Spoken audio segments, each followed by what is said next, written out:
अगर मैं कहूँ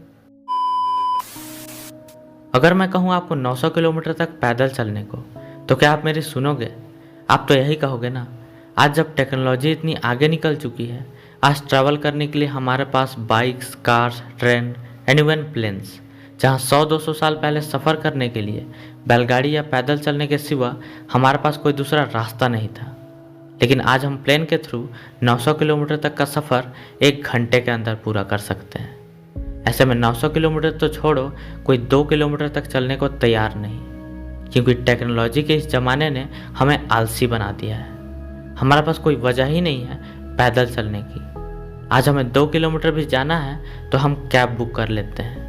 कोई पागल ही होगा जो अपना समय बर्बाद करके बस या ट्रेन में सफ़र ना करके 100-200 किलोमीटर पैदल तक चलने को तैयार होगा।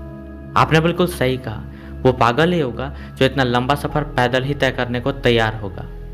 पर यहाँ 100-200 किलोमीटर चलने की बात नहीं हो रही है, यहाँ बात हो रही है पूरे 900 किलोमीटर चलने की, जो इस बंदे ने पूरा करके दिखाया। इस बंदे के अंदर सिर्फ इतना पागलपन था कि इसे बॉलीवुड के सुपरस्टार अक्षय कुमार से मिलना था, क्योंकि ये अक्षय कुमार का बहुत बड़ा फ़ैन है। और यही सिर्फ एक वजह ने इस बंदे को 900 किलोमीटर चलने को मजबूर कर दिया।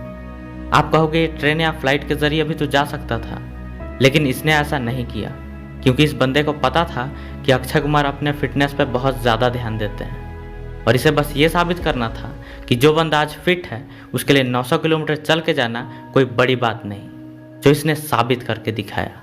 चल के क्यों आया? चल के मैं फिट हूँ, सबको बताना चाहता हूँ कि चलना चाहिए, सेहत के लिए अच्छा है।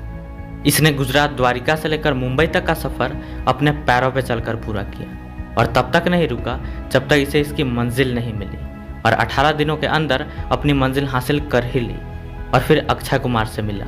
और एक बार सोच के देखो, जब उसे उसकी मंजिल मिली होगी, यानी जब वो अपने इंस्पिरेशन अक्षय कुमार से मिला होगा, तो उसकी सारी थकान अपने आप मिट गई होगी। और अब हम बात करें कुछ ऐसी बातों के बारे में जो हमें इस बंदे से सीखनी ही चाहिए। पहला, पागलपन अपने मंजिल को लेकर। अगर मैं अपने मंजिल को क्लियर देख सकता हूँ तो किसी भी हालत में मुझे अपने मंजिल तक पहुँचना है, चाहे कितना भी समय क्यों ना लगे। दूसरा पागलपन, हमें अपने मंजिल तक पहुँचने के लिए किसी की भी ज़रूरत नहीं। अगर हमें दूसरों से ज़्यादा खुद पर भरोसा है तो कामयाबी एक दिन हमारे कदमों में होगी। तीसरा पागलपन, जब भी आप अपनी जर्नी स्टार्ट करोगे तो रास्ते में चैलेंजेस भी आएंगे, जैसे इस बंदे के रास्ते में आए थे। जब वो 18 दिनों तक बिना खाए पिए दिन रात चल रहा होगा, तो क्या इसके रास्ते में चैलेंजेस नहीं आए होंगे?